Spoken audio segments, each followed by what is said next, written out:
The great hall of Trade Station Helios buzzed with voices. Humans in their simple blue uniforms stood on one side. The tall, glowing luminary in flowing silver robes stood on the other. Between them stretched a long table covered with papers and small devices. Ambassador Han wiped sweat from his forehead. For 6 months he had talked with the luminary. Earth needed this deal. The Vex Collective was getting closer to human space every day. Without help, Earth might fall. The terms are not acceptable, said Emperor Tyrrell. His skin glowed soft blue in the dimmed light. What you offer is too small for what you ask. Han looked down at his notes. We have increased our offer 3 times, Emperor. We cannot give more metals or ships. The Emperor's face showed nothing. The Luminari had ruled hundreds of star systems for thousands of years. They saw humans as children who had just learned to walk among stars. June stood behind Ambassador Han. His black uniform was simple, but perfect. His eyes watched everything. At 32, he had fought in 2 space battles and many ground missions. Now he guarded the man who might save Earth. The Emperor raised one long finger. Perhaps there is another way. You humans value strength and fighting skill, yes? Han nodded slowly. We value many things, but yes, we respect those who can protect others. Then I offer a bond of blood and family, said the Emperor. His skin flashed brighter. My daughter, Princess Era, shall be given as bondmate to your greatest warrior. The human side of the room went silent. Han's mouth opened, then closed. Emperor, I'm not sure you understand human customs, Han said carefully. We don't arrange marriages like this anymore. People choose their own partners. The Emperor waved his hand.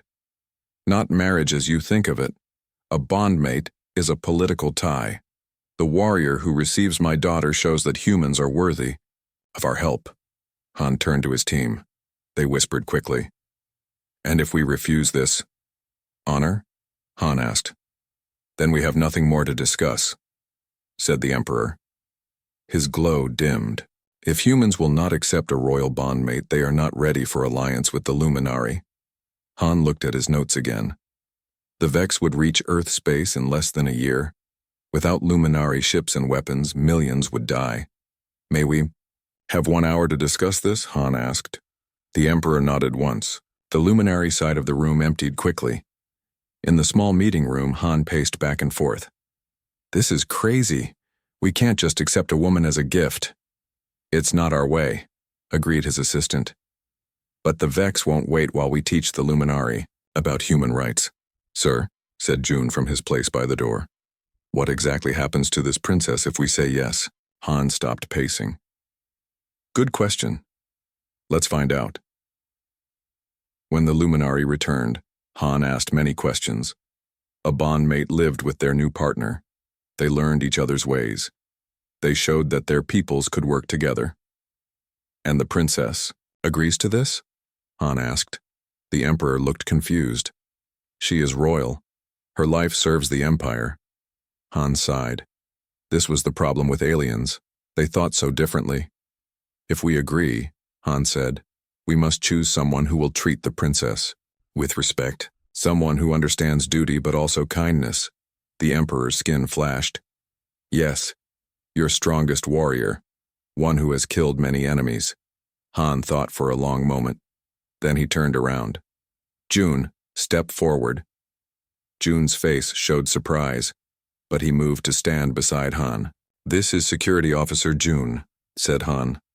Former Special Forces, decorated in the Battle of Europa. He has protected me for 3 years without fail. The Emperor studied June with glowing eyes. He seems calm for a warrior. The best warriors are calm, said Han. They fight only when needed. The Emperor nodded slowly. Very well. The ceremony will begin in 3 hours. As the Luminari left, June turned to Han. Sir, what just happened? Han put a hand on June's shoulder. I'm sorry. You're the only one I trust with this. Be kind to her. Show her that humans aren't monsters. But I don't know anything about Luminari royalty. None of us do, said Han. But you're good at watching people, at understanding without words. That's what we need now. 3 hours later, June stood in a new uniform. It was still black but had silver lines that matched Luminari style. The ceremony room was huge. Hundreds of Luminari stood watching. Only 10 humans were allowed. Music started. It was strange, with high sounds that almost hurt human ears. The Luminari began to glow brighter, their skin pulsing with the music. A small door opened. 4 Luminari in deep red robes led a slender figure into the room. Princess Ara wore white robes that touched the floor. Her skin glowed soft pink, not blue like her father. A thin silver crown sat on her head. June could not help but stare. She was beautiful in an alien way. Her large eyes were completely black. Her face was like a human's but smoother, with no nose, just 2 small breathing slits. Her hands had 6 long fingers. The princess walked slowly, her eyes on the floor. 2 of her guards held her arms, almost like they were making her walk forward. June looked at Ambassador Han, who whispered, "Smile, try to look friendly." June tried to smile as the princess came closer. She finally looked up at him. Her eyes widened. Her glow changed from pink to almost white. She was afraid. June could see it clearly. The princess was terrified. Emperor Terrell stepped forward. He spoke in the Luminari language first, then in English. "Today we bind our peoples together. My daughter, Princess Ara, is now bondmate to the human warrior June." The emperor took his daughter's hand. She was shaking. He placed her hand in June's. Her skin was cool and smooth. "The bondmates will now spend time alone," said the emperor. "They will learn each other's ways." Guards led June and Ara to a large room with comfortable chairs and a table with food. When the door closed, they were alone. Ara pulled her hand away. She backed up until she hit the wall. Her glow had faded to almost nothing. "Please," she said in perfect English, "I will not fight. I will serve well. Please do not hurt me." June stayed where he was. He slowly raised his empty hands to show they held no weapons. "I would never hurt you, Princess Ara." She didn't seem to believe him. "I know what humans do to their mates. I know the stories." "What stories?" June asked gently. "That humans bond by causing pain, that you consume the essence of those given to you." Her voice was shaking. "Those are not true stories," said June. He slowly sat down in one chair, trying to look less scary. "Humans don't hurt their partners. We don't consume anyone." Ara watched him for a long moment. "Then what will you do with me?" June sighed. "I don't know. I just found out about this 3 hours ago, but I promise you this, you are safe with me." The princess did not move from the wall. She did not believe him yet. They had a long way to go. Outside the room, Ambassador Han and Emperor Terrell shook hands. The deal was done. Earth would get the help it needed. But inside the room, a human, warrior, and an alien princess looked at each other across a gulf of fear and misunderstanding. Their journey was just beginning. Morning came to Trade Station Helios. June woke up on the small couch in the embassy suite. His back hurt. He looked across the room at the closed bedroom door. Princess Ara had locked herself in there last night. He had slept on the couch to show her he meant no harm. He wasn't sure she believed him yet. June went to the food maker and pressed some buttons. The machine hummed and made a cup of hot coffee. As he drank, he heard the bedroom door open slowly. Ara stood in the doorway. Her skin glowed a soft pink. She wore the same white robes from yesterday. Her black eyes watched him carefully. "Good morning," said June. "Would you like something to eat?" Ara didn't move. "Is that what humans eat in the morning?" "This is coffee. It's a drink." He took another sip. "The food maker can make many things. What do you normally eat?" Ara stepped into the room but stayed far from June. "Light fruits and morning bread." June pressed more buttons on the food maker. A plate appeared with some fruit and a round piece of bread. He put it on the table and stepped back. "Try this," he said. Ara looked at the food, Then at June, "You have not added anything to it?" June was confused. Added what? The things humans use to prepare those they will consume. June almost dropped his coffee. Princess Ara, humans don't eat other people. Or aliens. We never have. Who told you these things? Our teachers, our history books. Ara's glow flickered. They say humans are new to space travel but very dangerous. That you fight all the time, even among yourselves. Well, that part is true sometimes, said June. But we don't hurt people we care about. And we definitely don't eat anyone. Ray took a small step toward the food. Then why did my father give me to you, if not as a sacrifice? June sat down, trying to look less scary. Your father thinks this will make our peoples work better together. Ambassador Han chose me because he trusts me to be kind to you. Ara finally took the fruit from the plate. She smelled it, then took a tiny bite. This is acceptable. June smiled. That's good. Listen, I need to report to the Earth Embassy today. Would you like to come or stay here? I must go where my bondmate goes, said Ara, looking at the floor. No, you can choose, said June. You're not my prisoner. Ara looked up, confused. But the bond ceremony? On Earth, people make their own choices, said June. I won't force you to do anything. Before Ara could answer, the door chimed. June opened it. His friend Minho stood there, smiling wide. So it's true, Minho said, looking past June at Ara. You got an alien princess. His smile dropped when he saw June's face. I mean, good. Morning, sir. The ambassador wants to see you. Tell him I'll be there soon, said June. After Minho left, June turned to Ara. That was my friend. He's excited about meeting you, maybe too excited. Your people know about me? Ara's glow darkened. Word travels fast on a space station, said June. But don't worry. I won't let anyone bother you. An hour later, they walked through the station. People turned to look at them. Humans whispered. Luminari moved aside, their skin flashing colors when they saw Ara with a human. At the Earth Embassy, Ambassador Han waited in his office. A woman stood with him. June, Princess Ara, this is Yuna, our cultural attaché, said Han. She will help the princess adjust to life here. Yuna bowed slightly.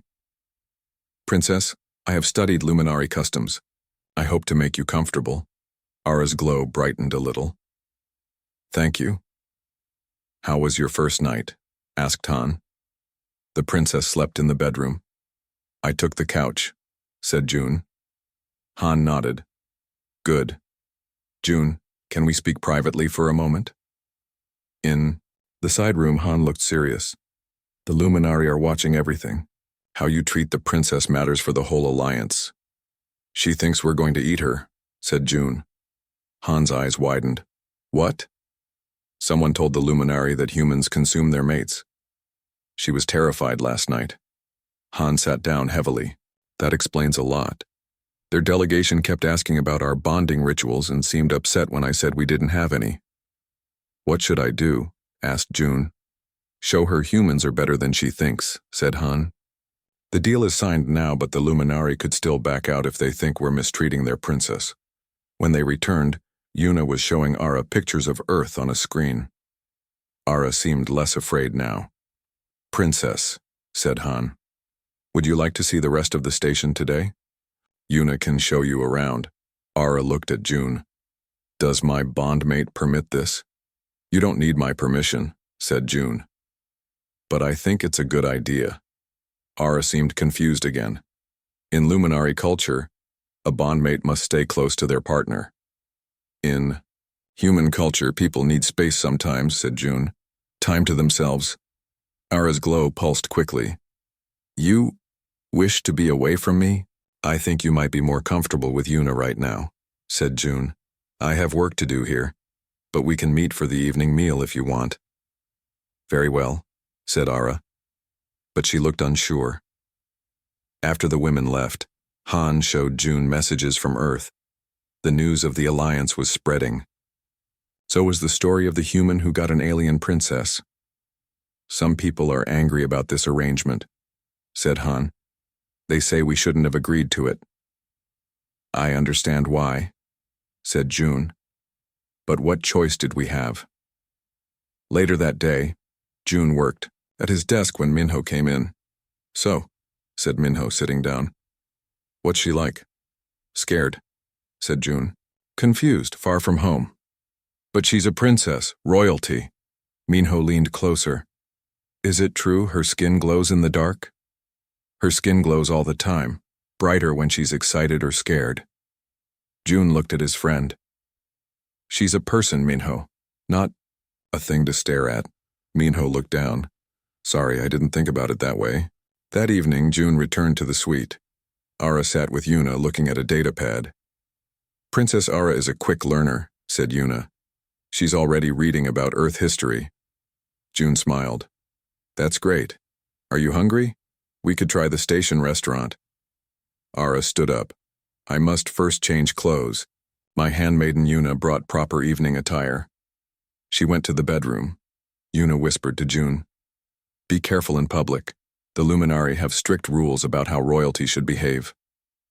When Ara returned, she wore a flowing blue robe that made her pink glow look stronger. A tall Luminari woman followed her. This is Yuna, my handmaiden, said Ara. She will join us. The restaurant was crowded.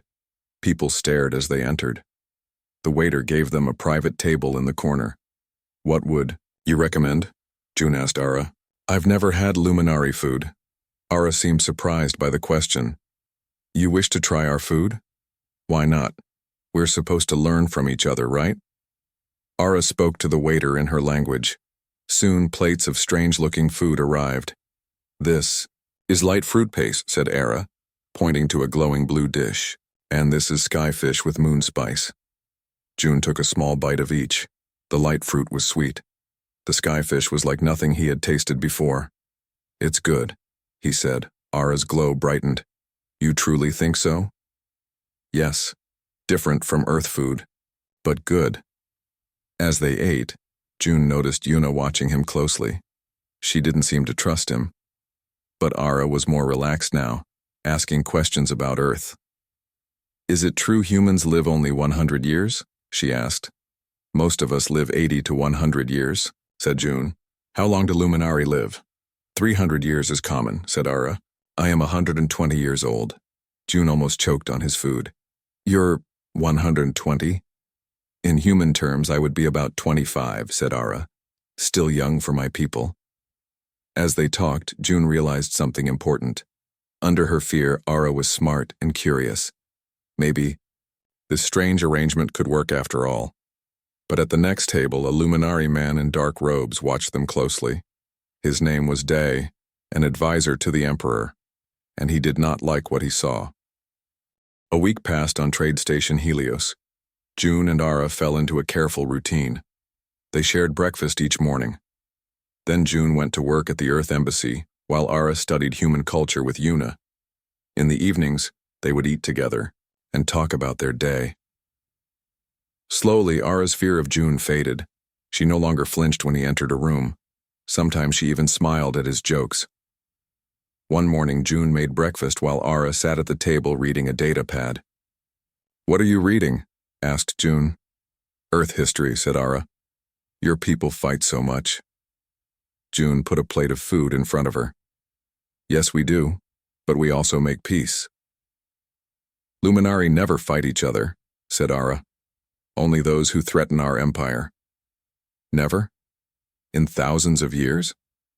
June sat down across from her. Ara's glow flickered slightly. Well, there were the great divisions long ago, but we do not speak of those times. Before June could ask more, the station alarm blared. Red lights flashed. What is that? Asked Ara, her skin glowing bright with fear. Emergency alarm, said June. He went to the communication panel on the wall. June here, what's happening? Ambassador Han's voice came through. June, get to the embassy now. Bring the princess, we have a situation. June grabbed his jacket. We need to go, stay close to me. The hallways were filled with people running. Station security officers directed traffic. June kept Ara close as they pushed through the crowd. At the Earth Embassy, Ambassador Han stood with Commander Kim, the station security chief. A large screen showed space outside the station. A dark ship shaped like a pointed star hung there. Vex scout ship, said Commander Kim. It appeared 20 minutes ago. Doesn't answer our calls. Why would the Vex come here? Asked June. We don't know, said Han. But the Luminari are very upset. As if on cue, the doors opened. Emperor Terrell swept in with his advisors. His skin glowed angry red. You brought them here, he said to Ambassador Han. The humans drew the Vex to this station. With respect, Emperor, we did not, said Han. The Vex are everyone's enemy. The Emperor turned to Ara. Daughter, you will return to the Luminari quarters immediately. Your handmaiden is waiting. Yes, father, said Ara. She looked at June once, then followed a Luminari guard out. June felt strange watching her go. He had grown used to having her nearby. Emperor, we need to work together, said Commander Kim. If the Vex attack, a loud explosion cut off her words. The station shook. Alarms blared louder. We're under attack, shouted an officer. Multiple boarding craft. Get to your defensive positions, ordered Commander Kim. All civilians to the safe areas. The Emperor's guards surrounded him. We must get to our ship, said one advisor. Wait, said June. Where's Ara? Is she safe? The Emperor stared at him. My daughter will be protected by her guard, Hyun. This is not your concern. But something felt wrong to June. Ambassador, I need to check on the princess. Han nodded. Go. Be careful. June ran through shaking hallways. The station groaned as more explosions hit. Emergency lights cast red shadows everywhere. When he reached the Luminari quarter, he found chaos. A boarding craft had crashed through the outer wall. Air barriers had sealed the breach, but Vex soldiers were already inside. The Vex looked like tall insects walking on two legs. Their black armor gleamed in the emergency lights. They carried long weapons that fired green energy bolts. June ducked behind a fallen piece of wall. He had only his small hand weapon, not enough to fight multiple Vex. He needed to find Ara. Moving carefully from cover to cover, June made his way deeper into the Luminari quarter. He found several Luminari lying dead in the hallway. Their skin no longer glowed. Then he heard screaming. He ran toward the sound and found Ara backed against a wall. Her guard, Hyun, was running away down another hall. He had left her alone. Two Vex soldiers moved toward Ara. Their clicking sounds echoed in the hall. Without thinking, June fired his weapon. The shot hit one Vex in the head. It fell, but the other turned quickly. It fired its green weapon at June. June dove to the side. The green bolt hit the wall where he had been standing. He rolled and fired 3 more shots.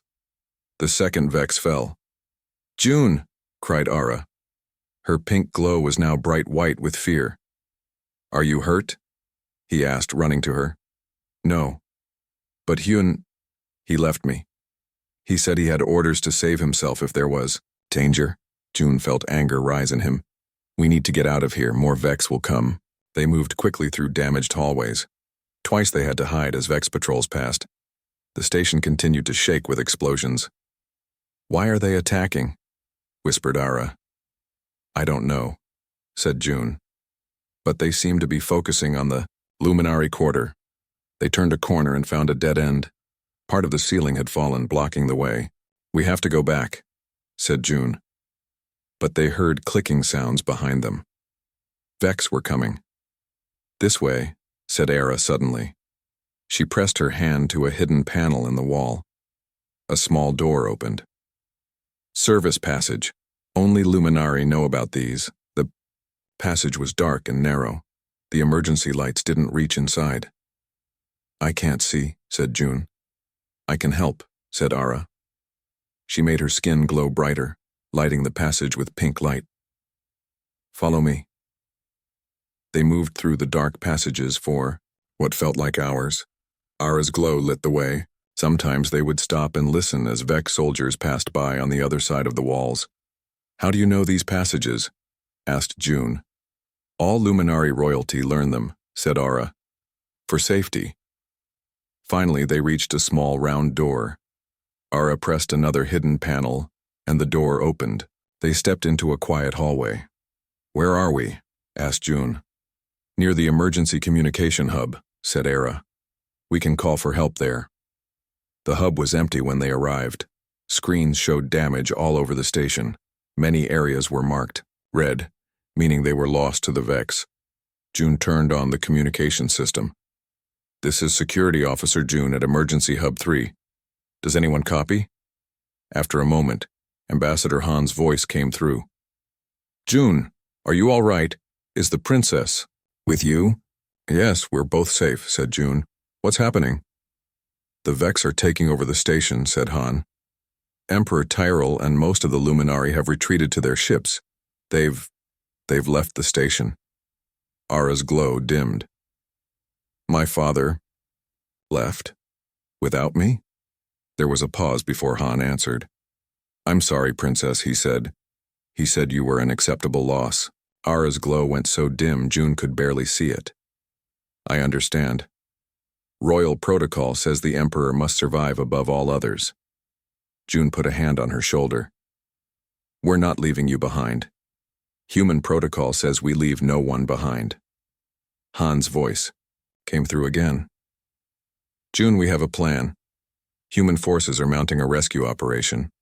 Can you get to Docking Bay 7? We'll try, said June. But the Vex are everywhere. Be careful, said Han. And June, the Vex communications we've intercepted. They're specifically looking for Luminari, something about their biology. June looked at Aura. They're hunting Luminari? Why? Before Han could answer, the communication cut off. At the same moment, they heard clicking sounds in the hallway outside. They found us, whispered Aura. June checked. His weapon. I only have 3 shots left. What do we do? Asked Aura. June looked around the room. We fight. We run. We survive. The door to the hub began to open. June pushed Aura behind him and raised his weapon. Whatever came through that door would have to get through him first. In that moment, he realized something important. He no longer thought of Aura as just a duty or a political symbol. She was someone he wanted to protect, someone he cared about. The door opened fully. Vex soldiers stood there, their black armor gleaming in the low light. Their weapons pointed at June, and June fired his first shot. June fired his weapon 3 times. The first 2 shots hit Vex soldiers, but there were too many. The third shot missed. The Vex fired back with their green energy weapons. June pushed Aura down and felt burning pain in his shoulder. He had been hit. More Vex poured through the door. We need to run, June shouted, pulling Aura toward the back exit. They ran down a dark hallway. June's shoulder burned with each step. Behind them, the clicking sounds of Vex soldiers grew louder. In here, said Aura, pulling June into a small storage room. She closed the door and pressed her hand against a panel. This will lock it, but not for long. June leaned against the wall, holding his wounded shoulder. We need to get to Docking Bay 7. The human rescue team will be there. Aura looked at his shoulder. You're hurt badly. I'll be fine, said June, but he felt weak. The Vex weapon had burned through his uniform and into his skin. Let me help, said Aura. She placed her hand gently on his wound. Her skin began to glow brighter, changing from pink to soft blue.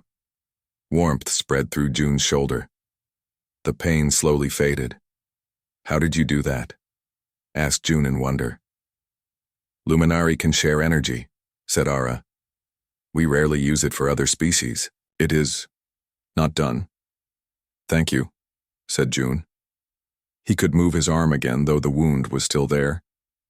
Banging sounds came from the door. The Vex were trying to break in. We need to move, said June. Is there another way out? Aura looked around. The small room. There. She pointed to a vent near the floor. It leads to the maintenance tunnels. June pulled the vent cover off. You go first, I'll follow. The tunnel was tight and dusty. They crawled for what seemed like hours, taking turns at junctions based on Ara's knowledge of the station. Her glowing skin lit the way. Finally, they reached another vent. June looked through the slats. Docking Bay 6. We're close. He pushed the vent open and helped Ara out. The docking bay was empty of people, but full of damaged ships and cargo. Docking Bay 7 would be next door.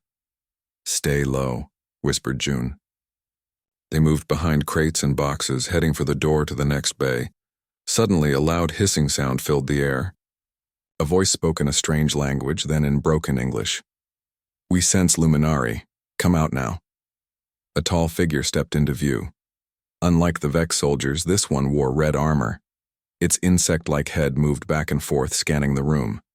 Vex, Hive Queen, whispered Ara, her glow dimming with fear.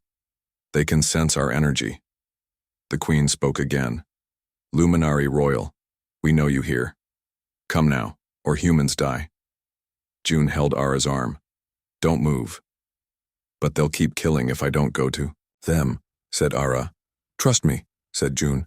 Human rescue is coming. We just need time. The Queen moved closer to their hiding spot. Luminari have what we need. Special elements in your blood. Come now. June understood now. The Vex weren't just attacking. They were hunting Luminari for something in their biology. Stay here, he whispered to Ara. When I draw them away, run to Docking Bay 7. No, said Ara. You'll die. June smiled. Trust me. I'm a human warrior, remember? Before Ara could stop him, June moved to a new position and threw a piece of metal across the room. It clattered loudly. The Queen and her guards turned toward the sound. June ran in the opposite direction, firing the weapons he had taken from the fallen Vex. Over here, Bugface! The Queen screeched. Her guards fired at June. He dodged behind a pillar, then ran again, leading them away from Ara. One shot hit his leg. June fell hard. The pain was terrible. He tried to stand but couldn't. The Vex guards surrounded him. Where is Luminari? Demanded the Queen. Gone, said June. They all left. You're too late. The Queen leaned close. You lie.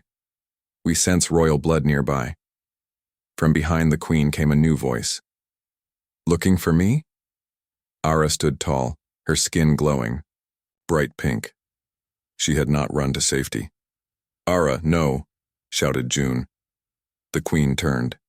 Yes, Royal Luminari. You come with us now.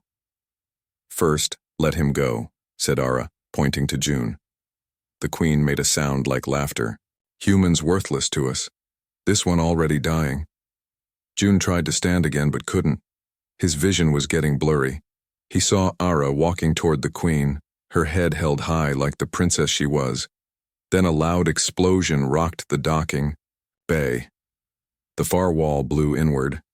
Through the smoke and debris came armored figures firing weapons. Human rescue forces had arrived. The Vex turned to face the new threat. The Queen screeched orders. Her guards moved to attack the humans. In the confusion, Ara ran to June. Can you move? Not really, said June. His leg wound was worse than his shoulder. Go, save yourself. Instead, Ara put her hands on his wounds. Her skin glowed bright blue. Again. Warmth flowed into June. His pain lessened. What are you doing? He asked. Sharing my energy, said Ara. It will help you heal. But you're making yourself weaker, said June. A fair trade, said Ara. You risked your life for me. Now, I help you. The human rescue team pushed forward. Their weapons were more powerful than June's. The Vex guards fell one by one. The Queen retreated, screeching in anger. A human in heavy armor reached June and Ara. Officer June, we're here to get you out. More humans surrounded them, providing cover. Two helped June stand. Ara stayed close, supporting him. Get them to the ship, ordered the rescue leader. We're leaving now. They moved quickly to Docking Bay 7, where a human military ship waited. Inside, medics took June to treat his wounds. Ara insisted on staying with him. Dr. G, the ship's medical officer, examined June. These wounds should be much worse. You're lucky. Not luck, said June, looking at Ara. Princess Ara helped me. Dr. G looked confused. How? Luminary energy can heal, explained Ara.